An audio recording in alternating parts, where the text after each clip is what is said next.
नमः शिवाय। हर हर महादेव। माता पार्वती की जय। प्यारे भक्तगणों, आज आप सभी श्रवण करेंगे फाल्गुन कृष्णा पक्ष की सोमवार की व्रत कथा। आज मैं आप सभी को सुना रही हूँ स्कंद पुराण की महाकाल की कथा। इस कथा को जो भी भक्त श्रद्धा भक्ति के साथ पूरा श्रवण करता है, उस पर आशुतोष भगवान का विशेष कृपा होता है, उसकी सभी मनोकामना पूर्ण होती है। आइए भोलेनाथ का नाम लेकर कथा का श्रवण करें। कथा इस प्रकार है। माटी नाम का एक बड़ा शिव भक्त था। उसने संतान प्राप्ति के लिए 100 साल तक शिव जी का कठोर तप किया। शिव जी ने उसे संतान का वरदान दिया। समय आने पर उसकी पत्नी गर्भवती हुई।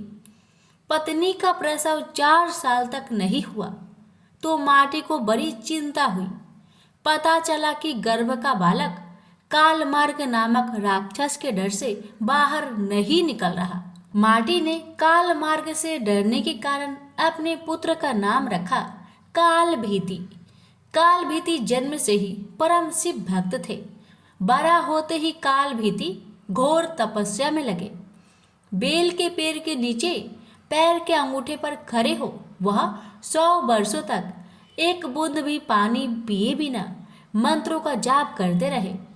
100 वर्ष पूरे होने पर एक दिन एक आदमी जल से भरा हुआ घड़ा लेकर आया। काल भीति को नमस्कार कर उसने कहा कि जल ग्रहण कीजिए। काल भीति बोले, आप किस वर्ण के हैं? आपका आचार व्यवहार कैसा है? यह सब जाने बिना मैं जल नहीं पी सकता। पानी लाने वाला अंगतुक बोला, मैं जब अपने माता पिता को ही नहीं जानता तो अपने वर्ण का क्या कहूँ? आचार विचार और धर्मों से मेरा कोई वास्ता ही नहीं रहा है। काल भीति ने कहा, मेरे गुरु के अनुसार जिसके कुल का ज्ञान ना हो उसका अन्न जल ग्रहण करने वाला तत्काल कष्ट में पड़ता है। मैं पानी नहीं पीऊंगा श्रीमन। अंगतुक बोला, तुम्हारी बात पर हंसी आती है। जब सब में भगवान शंकर ही निवास करते हैं तो किसी को बुरा नहीं कहना चाहिए, क्योंकि इसमें भगवान शंकर की ही निंदा होती है। यह जल अपवित्र कैसे हुआ? घड़ा मिट्टी का बना है और आग में पका है, फिर जल से भर दिया गया है। मेरे छूने से अशुद्धि आ गई है तो अगर मैं अशुद्ध होकर इस धरती पर हूँ तो आप यहाँ क्यों रहते हैं? आकाश में क्यों नहीं रहते? काल भीति ने कहा, सभी में शिव ही है। सबको शिव मानने वाले नास्तिक लोग खाना छोड़कर मिट्टी क्यों नहीं खाते? आँख और धूल क्यों नहीं भागते? मैं यह नहीं कह रहा कि सब में शिव नहीं है। भगवान शिव सब में है ही। मेरी बात ध्यान से सुनिए। सोने के गहने बहुत तरह से बनते हैं, कुछ शुद्ध सोने के तो कुछ मिलावटी।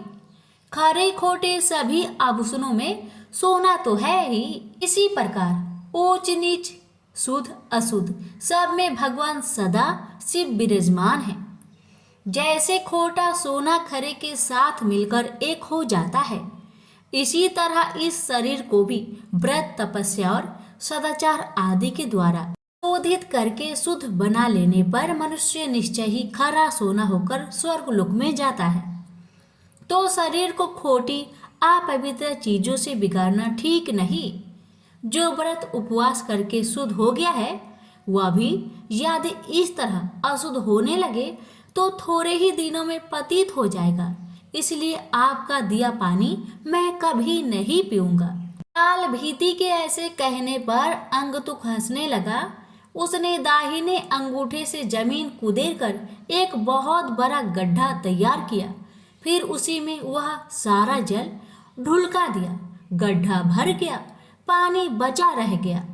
फिर उसने अपने पैर से ही कुदेर कर एक तालाब बना दिया और बचे हुए जल से उस तालाब को भर दिया। यह अद्भुत दृश्य देखकर काल भीति जरा भी नहीं चौंके। अंगतुक बोला, ब्राह्मण देव, आप है तो मूर्ख है, परंतु बातें पंडितों सी करते हैं। लगता है आपने विद्वान की बात नहीं सुनी। कुआं दूसरे का, घड़ा दूसरे का और रस्सी दूसरे की है।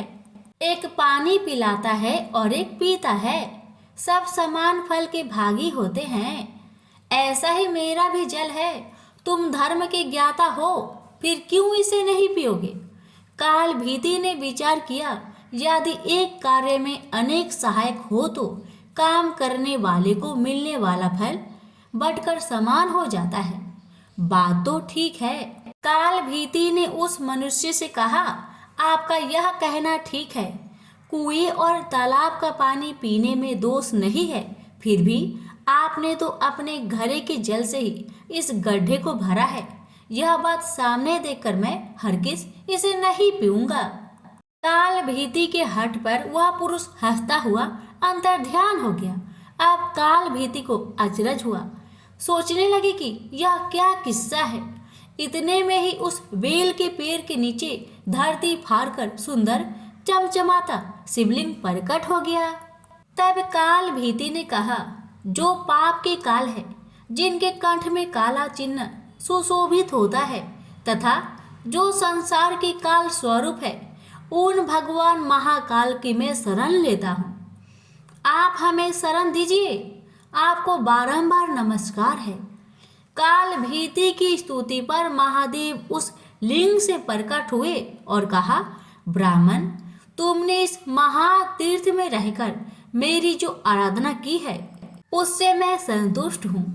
अब काल मार्ग से तुम निर्भय रहो। मैं ही मनुष्य रूप में प्रकट हुआ था। मैंने यह गड्ढा और तालाब सब तीर्थों के जल से भरा है। यह परम पवित्र जल तुम्हारे लिए ही लाया था। तुम मुझसे कोई मनोवांछित वर मांगो। काल भीति ने कहा, प्रभु, यदि आप मुझ पर प्रसन्न हैं तो सदा यहाँ निवास करें। इस शिवलिंग पर जो भी दान पूजन किया जाए वह अच्छा ही हो। आपने काल से मुझे मुक्ति दिलाई है, इसलिए यह शिवलिंग महाकाल के नाम से प्रसिद्ध हो। भगवान बोले, जो कोई अक्षय तृतीया, शिवरात्रि, सावन मास, चतुर्दशी, अष्टमी, सोमवार तथा विशेष पर्व के दिन इस सरोवर में स्नान करके इस शिवलिंग की पूजा करेगा, वह शिव को ही प्राप्त होगा। यहाँ किया हुआ जप, तप और रुद्र जप सब अच्छा ही होगा। तुम नंदी के साथ मेरे दूसरे द्वारपाल बनोगे। काल पर विजय पाने से तुम महाकाल के नाम से प्रसिद्ध होगे। शीघ्र ही राजश्री कर्णधम यहाँ आएंगे। उन्हें धर्म का उपदेश करके तुम मेरे लोक में चले आओ। यह कहकर भगवान रुद्र उस लिंग में ही लीन हो गए। स्कंद पुराण की यह कथा श्रवण, पठन एवं मनन करने से आशुतोष महाकाल अत्यंत प्रसन्न होते हैं। प्रेम से बोलिए हर हर महादेव, माता पार्वती की जय। तथा उज्जैनी में राजा चंद्रसेन का राज था। वह भगवान शिव का परम भक्त था। शिव गणों के मुख्य मणिभद्र नामक गण उसका मित्र था। एक बार मणिभद्र ने राजा चंद्रसेन को एक अत्यंत तेजोमयी चिंतामणि प्रदान की। चंद्रसेन ने इसे गले में धारण किया तो उसका प्रभा मंडल तो जगमगा ही उठा। साथ ही दूसरथ देशों में उसकी यह कीर्ति बढ़ने लगी। उस मणि को प्राप्त करने के लिए दूसरे राजाओं ने प्रयास आरंभ कर दिया। कुछ ने प्रत्यक्षतः मांग की, कुछ ने विनती की। चूंकि वह राजा की अत्यंत प्रिय वस्तु थी, अतः राजा ने वह मणि किसी को नहीं दी।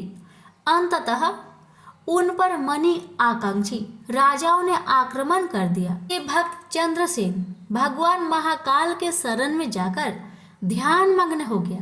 जब चंद्रसेन समादित्य था, तब वहां कोई गोपी अपने छोटे बालक को साथ लेकर दर्शन हेतु आई।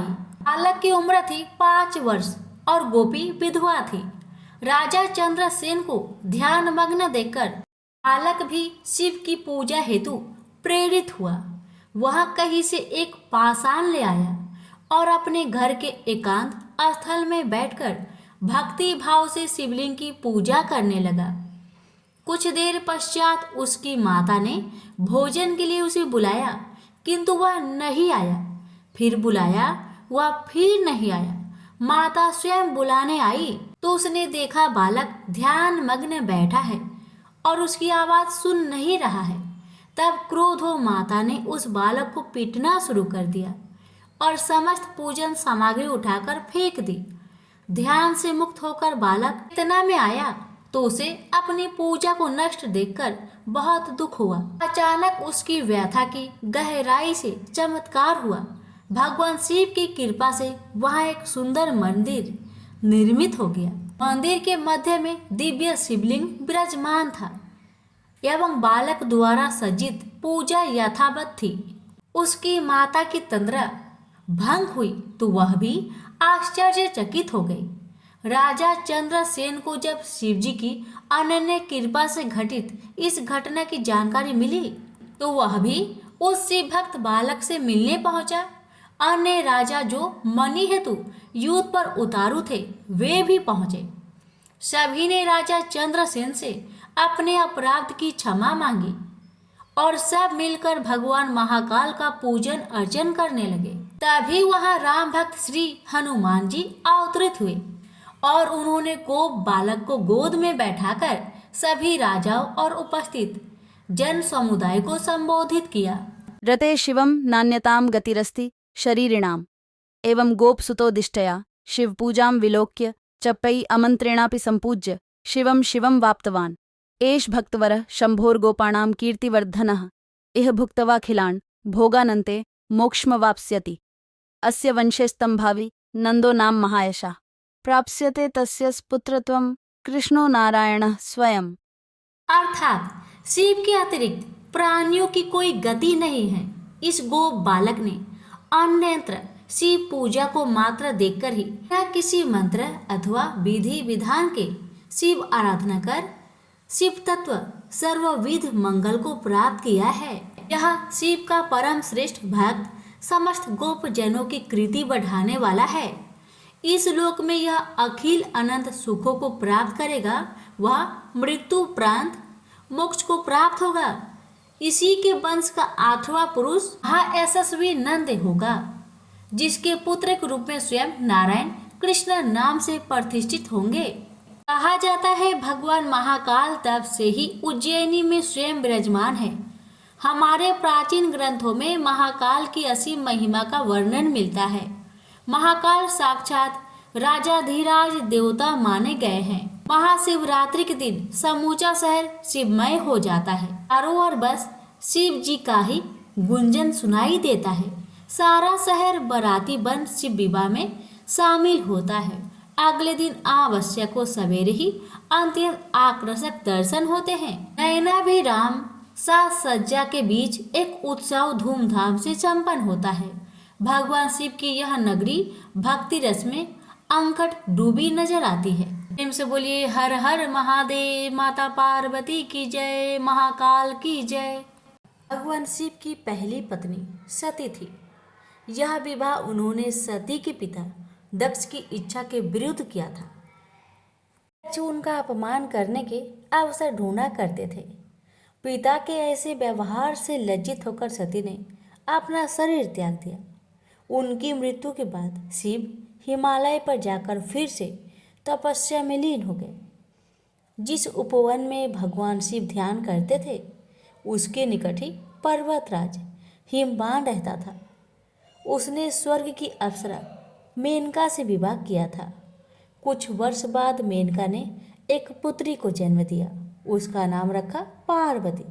वास्तव में सती ने ही फिर से पार्वती के रूप में जन्म लिया था। वर्ष पर वर्ष बीते और पार्वती ने युवावस्था में प्रवेश किया। एक दिन मेनका ने अपने पति से कहा, स्वामी, पार्वती अब विवाह योग हो गई है। अब हमें पार्वती के लिए योग वर खोजना चाहिए। हिमवान बोला, मैं जानता हूँ, परंतु कोई योग वर ध्यान में नहीं आता। मैं अपनी पुत्री का हाथ उसी के हाथ में दूंगा जो सब प्रकार से योग होगा। एक दिन नारद मुनि हिमवान के घर आए। जब उन्होंने पार्वती को देखा तो हिमवान से बोले, हिम, तुम्हारी पुत्री के भाग्य में तो भगवान शिव से विवाह करने का योग है। नारद मुनि की बात सुनकर हिमवान सोचने लगा, शिव के पास मैं कैसे जाऊं? उन्होंने अगर अस्वीकार कर दिया तो? सती की मृत्यु के बाद उन्होंने किसी स्त्री का मुख तक नहीं देखा। परंतु मुझे वर खोजने की आवश्यकता नहीं।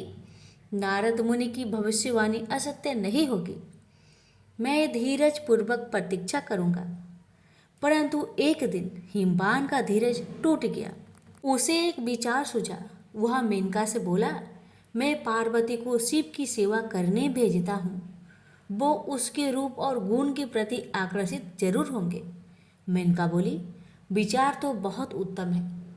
हिमवान ने पार्वती को अपने पास बुलवाया और कहा, बेटी, भगवान शिव उस उपवन में तपस्या कर रहे हैं। तुम अपनी सहेलियों के साथ जाकर उनकी सेवा किया करो। पार्वती बोली, अवश्य पिताजी, हमने अनेक बार उन्हें देखा है। पार्वती और उनकी दो सहेलियों को लेकर हिमवान शिव के पास गए और उनसे निवेदन किया, हे भगवान, आपके पास पूजा अर्चना की तैयारी करने वाला कोई नहीं है। मेरी पुत्री यह सेवा कर सकती है। हिमवान की बात सुनकर शिव सोचने लगे, कन्याएं भले ही सेवा करे। जो व्यक्ति संसार से वैराग्य ले चुका है उसे इनसे कोई व्याघात नहीं पहुंचेगा। यह सोचकर वे हिमवान से बोले, तुम्हारे इस प्रस्ताव के लिए मैं तुम्हारा आभारी हूँ। कन्याएं मेरी इच्छा अनुसार सेवा कर सकती है। शिव का प्रस्ताव सुनकर हिमवान बहुत प्रसन्न हुआ और कन्याओं को वहां छोड़कर चला आया। पार्वती शिव की सेवा करने लगी। वह उपासना के लिए कुछ तृण चुनती थी और गर्मी बढ़ने पर शिव पर पंखा झलती थी। इस प्रकार पार्वती हृदय से शिव से प्रेम करने लगी। इस बीच आपत्तिग्रस्त देवता इंद्र के साथ ब्रह्मा जी के पास आकर बोले, भगवान, असुर तारक के अत्याचारों से हमारी रक्षा करे। उसने स्वर्ग पर अधिकार कर लिया है और लोगों में हाहाकार मचा हुआ है। उसे प्रसन्न करने के लिए हमने उसे उपहार भी भेजे, परंतु हम जितना ही उसे प्रसन्न करने का प्रयत्न करते हैं उतनी ही उसकी कुधृष्टता बढ़ती जाती है। हमारी आपसे प्रार्थना है कि हमें कोई ऐसा नेता प्रदान कीजिए जो हमें उसके अत्याचारों से त्राण दिलाए। ब्रह्मा जी असहाय होकर बोले, प्रिय पुत्रों, मैं चाहते हुए भी तुम्हारी सहायता नहीं कर सकता। तारक को मैंने एक बार वरदान दिया था, उसी से वह इतना बलवान हो गया है। मैं भी उसका नाश नहीं कर सकता, परंतु एक उपाय है। शिव का पार्वती से विवाह विधि का विधान है।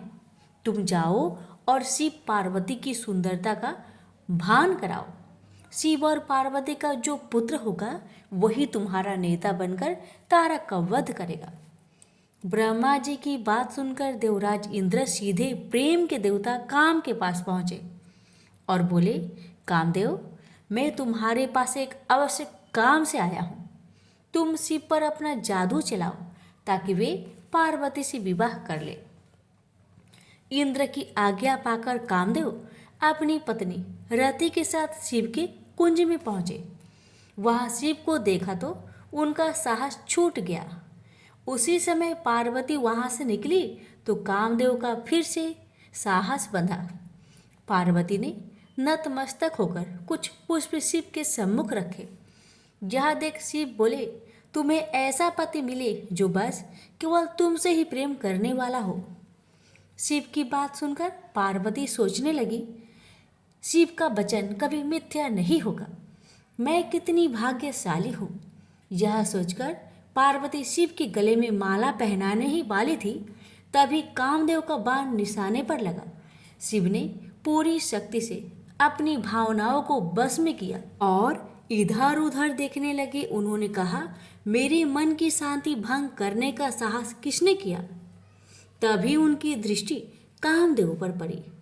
उस दृष्टि मात्र से कामदेव जलकर राख हो गए। यह देख रति मूर्छित हो गई।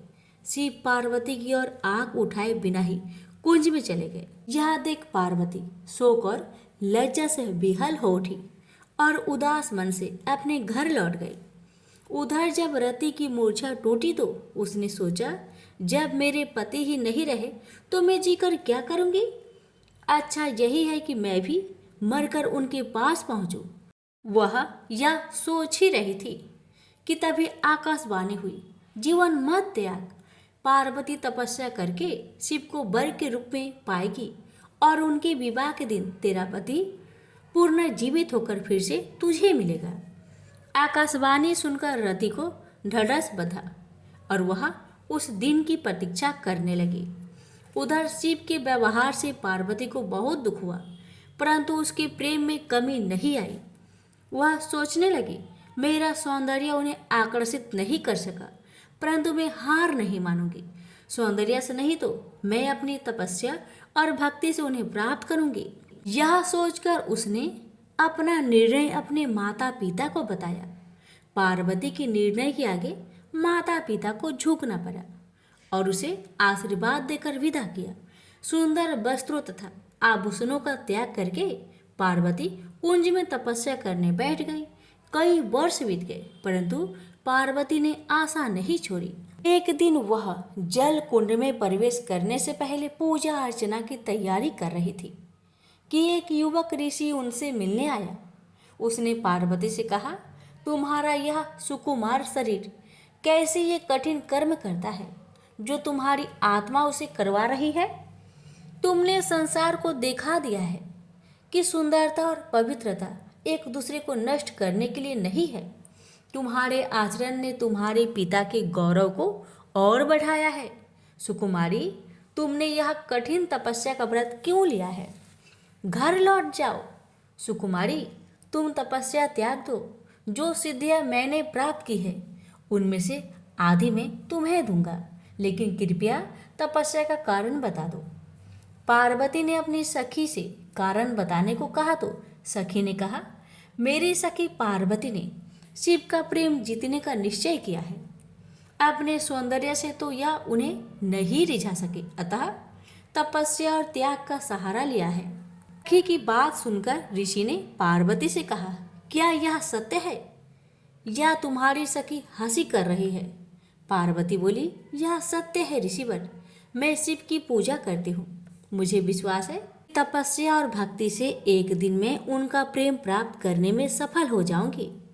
ऋषि ने कहा, ओह, तो ये बात है।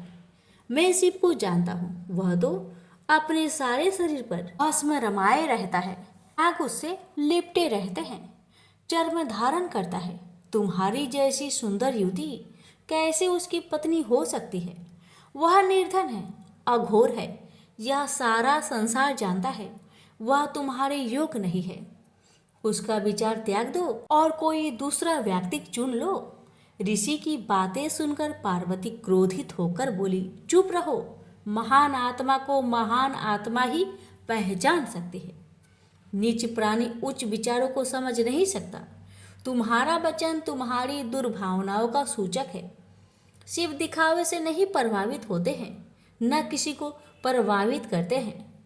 वे अघोर हैं, निर्धन हैं, चर्म धारण करते हैं, उनके शरीर से सर्प लिपटे रहते हैं। तो क्या हुआ? वो मेरे मनोनीत देवता है।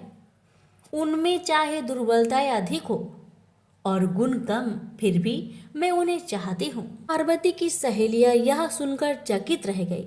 पार्वती उनसे बोली, प्रिय सखी, इनसे कहो कि चले जाए, क्योंकि इन्होंने अपने हृदय को ऐसे विचारों से कुलुषित कर रखा है। बुरी बात कहना पाप है, तुरंत उसे सुनना भी और भी बड़ा पाप है। चलो हम चले।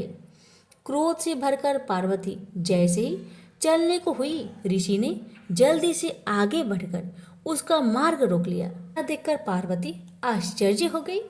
वह ऋषि और कोई नहीं, स्वयं भगवान शिव थे। वे पार्वती से बोले, सुकुमारी, तुम्हारी तपस्या और भक्ति ने मुझे जीत लिया है। मैं तुम्हारे सामने विनीत हूँ, तुम्हारा दास हूँ। किंतु कर्तव्य परायणा पार्वती शिव को छोड़ अपनी सखी के पास जाकर बोली, सखी, इनसे कहो कि मेरे पिताजी से विवाह का प्रस्ताव करना होगा। सखी के यह कह देने पर पार्वती शिव के पास आई। शिव बोले, मैं इसमें तनिक भी देर नहीं करूँगा प्रिय। यह अवशासन पाकर पार्वती अपनी सहेलियों के साथ घर लौट आई। शिव ने सप्त ऋषियों को बुलवाकर उनसे कहा, ब्रह्मा ने देवताओं को वचन दिया है, मेरा ही पुत्र तारक का वध करेगा। इस वचन को पूरा करने के लिए मुझे पार्वती से विवाह करना है। जाकर हिमवान से विवाह का प्रस्ताव करो। प्रस्ताव सुनकर हिमवान अत्यंत प्रसन्न हुआ और उसने विधि पूर्वक शिव पार्वती की विवाह कर दिया। विवाह संस्कार के बाद देवता शिव के पास आकर बोले, भगवान, हमारा आपसे आग्रह है कि रति को फिर से उसका पति मिलना चाहिए। अपनी प्रिय वधू का ध्यान करके प्रेम के देवता कामदेव तथा उनकी शोकाकुल पत्नी पर कृपा कीजिए। अवश्य, अब तो मैं भी उसी कामदेव का दास हूँ। कई वर्ष बीत गए। शिव अपनी पत्नी के प्रेम में डूबे हुए थे। तब इंद्र ने अग्नि को शिव के पास भेजा। अग्निदेव शिव के पास गए और उनसे विनती की, भगवान, मैं आपको देवताओं की आवश्यकता का स्मरण कराने आया हूँ। शिव ने अग्निदेव के हाथ में एक बीज रखा और बोले, इस बीज को पकने पर एक बालक का जन्म होगा, वही तुम्हारा सेनापति होगा। अग्निदेव बीज लेकर वहां से चले गए, परंतु वह बीज इतना गर्म था, उसे पकड़े रहना बहुत कठिन था। इंद्र के पास पहुंचते पहुंचते अग्निदेव का शरीर पीड़ा से पीला पड़ गया। वह इंद्र से बोले, बीज मेरे पास है, परंतु उसे संभालना असंभव है। अग्निदेव की दशा देखकर इंद्र दुखी होकर बोले, तुम उसे गंगा के पास ले जाओ, वह तुम्हें ठंडक पहुंचाएगी और इसे संभालेगी। अग्निदेव गंगा के पास गए। जब उन्होंने बीज को लेकर उसमें डुबकी लगाई तो उसमें उफान आने लगा और वह उबलने लगी। तब बीज किनारे पर जा गिरा। उसी समय स्वर्ग की 6 अप्सराएं गंगा में स्नान करने आई। उन्होंने बीज को उठाकर सर घास में रख दिया। बीज तब तक पक चुका था और उसमें से कार्तिकेय प्रकट हुए। आश्चर्यचकित अप्सराएं बोली, इसे हम अपने साथ ले जाएंगे। पहले पहले हमने ही देखा है। फिर गंगा स्त्री का रूप धारण कर बाहर आई और अग्निदेव भी वहां आए। गंगा बोली, इसे मैं ले जाऊंगी, मैंने इसे जन्म दिया है। अग्निदेव बोले, नहीं, यह हमें प्रदान किया गया है। उसी समय शिव तथा पार्वती वहां आए। शिव ने विवाह का निर्णय करते हुए कहा, जो बालक देवताओं का नेतृत्व करने वाला है उसका पालन पोषण पार्वती ही कर सकती है। पार्वती ने प्रेम से बालक को उठाकर छाती से लगा लिया। फिर वे कैलाश पर्वत पर लौट आई। समय बीतने के साथ कार्तिकेय बड़ा हुआ। उसके नेतृत्व में देवताओं और तारक के बीच भीषण युद्ध हुआ। कार्तिकेय ने उसे मार डाला। स्वर्ग का सिंहासन फिर से इंद्र को मिला और स्वर्ग में फिर से सुख शांति का साम्राज्य प्रस्थापित हुआ। प्रेम से बोलिए, हर हर महादेव, माता पार्वती की जय। किसी नगर में एक धनी व्यापारी रहता था। दूर दूर तक उसका व्यापार फैला हुआ था। नगर के सभी लोग उस व्यापारी का सम्मान करते थे। इतना सब कुछ संपन्न होने के बाद भी वह व्यापारी बहुत दुखी था, क्योंकि उसका कोई पुत्र नहीं था, जिस कारण अपने मृत्यु के पश्चात व्यापार के उत्तराधिकारी की चिंता उसे हमेशा सताती रहती थी। पुत्र प्राप्ति की इच्छा से व्यापारी प्रत्येक सोमवार भगवान शिव का व्रत पूजा किया करता था और शाम के समय शिव मंदिर में जाकर शिव जी के सामने घी का दीपक जलाया करता था। उसकी भक्ति देखकर माँ पार्वती प्रसन्न हो गई और भगवान शिव से उस व्यापारी की मनोकामना पूर्ण करने का निवेदन किया। भगवान शिव बोले, इस संसार में सबको उसके कर्म के अनुसार फल की प्राप्ति होती है। जो प्राणी जैसा कर्म करते हैं उन्हें वैसा ही फल प्राप्त होता है। शिव जी द्वारा समझाने के बावजूद माँ पार्वती नहीं मानी और उस व्यापारी की मनोकामना पूर्ति हेतु वे शिव जी से बार बार अनुरोध करती रही। अंततः माता के आग्रह को देखकर भगवान भोलेनाथ को उस व्यापारी को पुत्र प्राप्ति का वरदान देना पड़ा। वरदान देने के पश्चात भोलेनाथ माँ पार्वती से बोले, आपके आग्रह पर मैंने पुत्र प्राप्ति का वरदान तो दे दिया, परंतु इसका यह पुत्र 16 वर्ष से अधिक समय तक जीवित नहीं रहेगा। उसी रात भगवान शिव उस व्यापारी के सपने में आए और उसे पुत्र प्राप्ति का वरदान दिया और उसके पुत्र की 16 वर्ष तक जीवित रहने की भी बात बताई। भगवान के वरदान से व्यापारी को खुशी तो हुई, लेकिन पुत्र की अल्पायु की चिंता ने उस खुशी को नष्ट कर दिया। व्यापारी पहले की तरह सोमवार के दिन भगवान शिव का विधिवत व्रत करता रहा। कुछ महीनों के बाद उसके घर एक अति सुंदर बालक ने जन्म लिया और घर में खुशियां ही खुशियां भर गई। बहुत धूमधाम से पुत्र जन्म का समारोह मनाया गया, परंतु व्यापारी को पुत्र जन्म की अधिक खुशी नहीं हुई, क्योंकि उसे पुत्र की अल्प आयु के रहस्य का पता था। जब पुत्र 12 वर्ष का हुआ तो व्यापारी ने उसे उसके मामा के साथ पढ़ने के लिए बनारसी भेज दिया। लड़का अपने मामा के साथ शिक्षा प्राप्त हेतु चल दिया। रास्ते में जहाँ भी मामा भांजे विश्राम हेतु रुकते, वहीं यज्ञ करते और ब्राह्मणों को भोजन कराते। लंबी यात्रा के बाद मामा भांजे एक नगर में पहुँचे। उस दिन नगर के राजा की कन्या का विवाह था, जिस कारण पूरे नगर को सजाया गया था। निश्चित समय पर बारात आ गई, लेकिन वर का पिता अपने बेटे के एक आंख से काने होने के कारण बहुत चिंतित था। उसे भय था कि इस बात का पता चलने पर कहीं राजा विवाह से इनकार न कर दे, इससे उसकी बदनामी भी होगी। जब वर के पिता ने व्यापारी के पुत्र को देखा तो उसके मस्तिष्क में एक विचार आया। उसने सोचा, क्यों ना इस लड़के को दुल्हा बनाकर राजकुमारी से विवाह करा दूं। विवाह के बाद इसको धन देकर विदा कर दूंगा और राजकुमारी को अपने नगर ले जाऊंगा। वर के पिता ने लड़के के मामा से इस संबंध में बात की। मामा ने धन मिलने की लालच में वर के पिता की बात को स्वीकार कर ली। लड़के को दूल्हे का वस्त्र पहनाकर राजकुमारी से विवाह कर दिया गया। राजा ने बहुत सारा धन देकर राजकुमारी को विदा किया। शादी के बाद लड़का जब राजकुमारी के साथ लौट रहा था तो वह सच नहीं छिपा सका और उसने राजकुमारी के ओढ़ने पर लिख दिया, राजकुमारी, तुम्हारा विवाह मेरे साथ हुआ था। मैं तो बनारसी पढ़ने के लिए जा रहा हूँ और अब तुम्हें जिस नवयुवक की पत्नी बनना पड़ेगा वह कान्हा है। जब राजकुमारी ने अपनी ओढ़नी पर लिखा हुआ पढ़ा तो उसने कान्हे लड़के के साथ जाने से इनकार कर दिया। राजा को जब ये सब बातें पता लगी तो उसने राजकुमारी को महल में ही रख लिया। उधर लड़का अपने मामा के साथ बनारसी पहुंच गया और गुरुकुल में पढ़ना शुरू कर दिया। जब उसकी आयु 16 वर्ष की हुई तो उसने यज्ञ किया। यज्ञ की समाप्ति पर ब्राह्मणों को भोजन करवाया और खूब अन्य वस्त्र दान किए। रात को वह अपने शयन कक्ष में सो गया। शिव के वरदान के अनुसार शयन अवस्था में ही उसके प्राण पेखरू उड़ गए। सूर्योदय पर मामा मृत भांजे को देखकर रोने पिटने लगा। आसपास के लोग भी एकत्र होकर दुख प्रकट करने लगे। लड़के के मामा के रोने विलाप करने के स्वर समीप से गुजरते हुए भगवान शिव और माता पार्वती ने भी सुने। माता पार्वती ने भगवान से कहा, प्राणनाथ, मुझे इसके रोने का स्वर सहन नहीं हो रहे, आप इस व्यक्ति के कष्ट को अवश्य दूर करें। भगवान शिव ने माता पार्वती के साथ अदृश्य रूप में समीप जाकर देखा तो भोलेनाथ माता पार्वती से बोले, यह तो उसी व्यापारी का पुत्र है जिसे मैंने 16 वर्ष की आयु का वरदान दिया था। इसकी आयु पूरी हो गई है।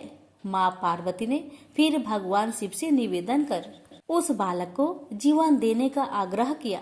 माता पार्वती के आग्रह पर भगवान शिव ने उस लड़के को जीवित होने का वरदान दिया और कुछ ही पल में वह जीवित होकर उठ बैठा। शिक्षा समाप्त करके लड़का मामा के साथ अपने नगर की ओर चल दिया। दोनों चलते हुए उसी नगर में पहुंचे जहां उसका विवाह हुआ था। उस नगर में भी यज्ञ का आयोजन किया।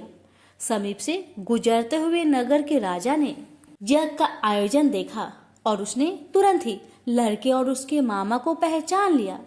यज्ञ के समाप्त होने पर राजा मामा और लड़के को महल में ले गया और कुछ दिन उन्हें महल में रखकर बहुत सा धन वस्त्र आदि देकर राजकुमारी के साथ विदा कर दिया।